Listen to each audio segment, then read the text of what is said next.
Everybody, this is John. Welcome to the free video. My gosh, what a day. We gapped down and just kept on going.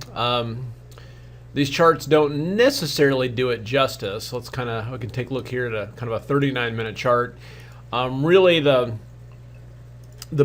fun stuff today was this, where we were sitting like this and then we started to rally back up and then starting to look for short signals. And what I was waiting for was watching this and looking for the momentum to shift, which it did here, okay?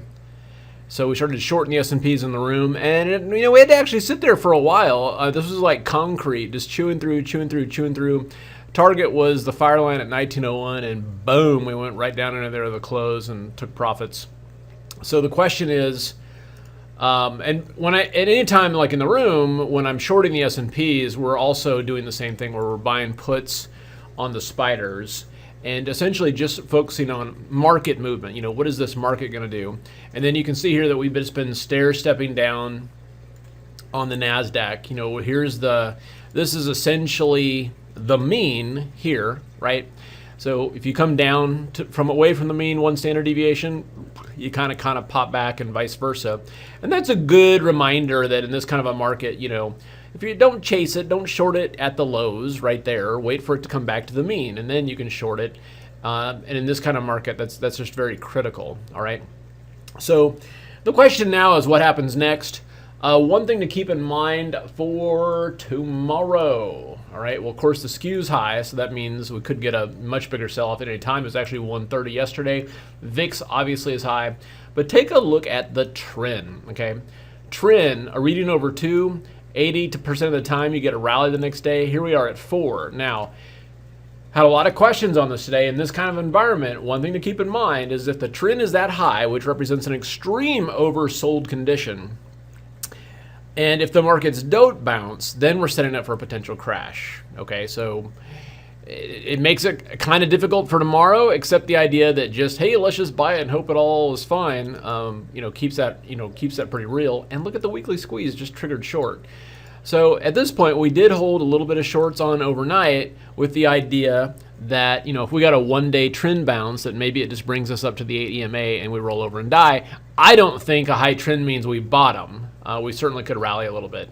But at this point, the thought that we don't retest these lows, to me, is the strangest thing that could happen in this market. Okay.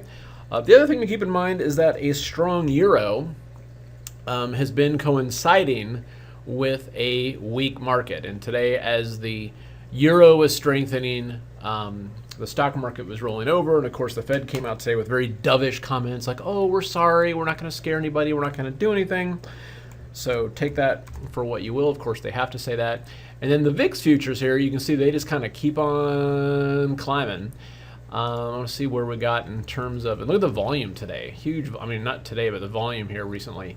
So that was the last kind of spike high here, was at 33.63. That was back on October 17th. We can come back here, look at the S&Ps. That must have been about right there. Yep, as we took out those lows. So it would make sense to me that we can take out those lows and actually come down and potentially test these lows. And the squeeze just fired short. Okay, so short rallies in this market. So what are some things that we are looking at and doing? Well, when the market's like this, you're just kind of short, you can kind of throw a dart, right? So that's why I've been focusing a little bit more on the indexes. So if you have stocks that you like, that's great. Obviously, if the market's going to go down, we're going to see a stock like Amazon go down. But for me, I'd actually rather, buying a put on an index here, the implied volatility is a lot lower than, say, buying a put on Netflix. Netflix, the implied volatility now is like 80%, whereas like on the spiders, it's like 30%. And what you don't want in this kind of market is to be right on the direction, like, wow, the market's going down, and then you buy puts on a stock that gets upgraded the next day. Okay, so I actually, on down moves like this, tend to stick with the indexes. And then with individual stocks, then I would focus more on kind of selling call credit spreads, all right? So if you look at Netflix here and you're trying to buy puts, you're talking 98% implied volatility. So if we go here to, even the at-the-money puts, for a stock, $106 stock that's going to expire in 2 days, the at the money puts and the at the money calls are like $4. All right, so it's kind of insane from a directional perspective, but of course, selling calls is good.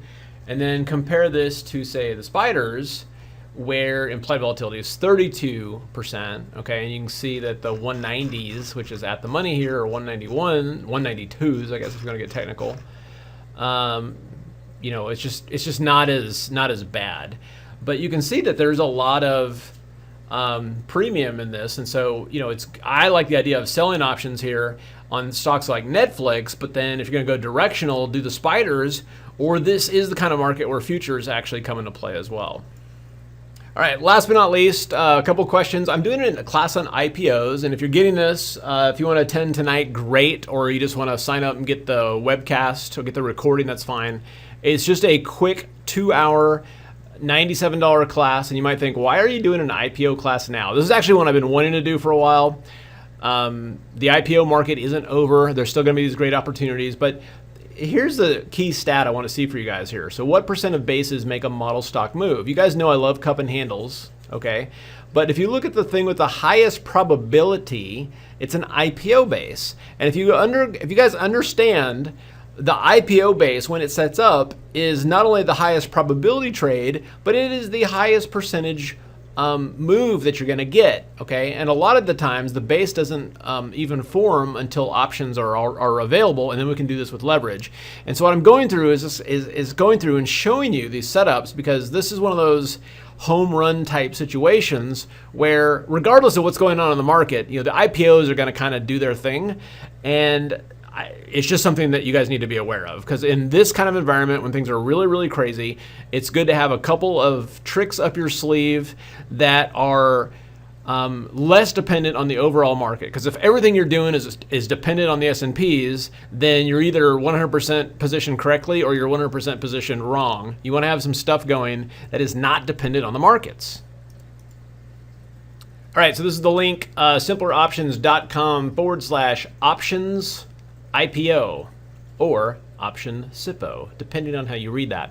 Again, just a $97 class, one more tool in your toolbox for what's going to be a very volatile rest of the year. And this is just one of those things where we get that nice kind of a clean potential home run setup that we want to take advantage of. All right, you guys have a great trading day, and we'll see you at the next update.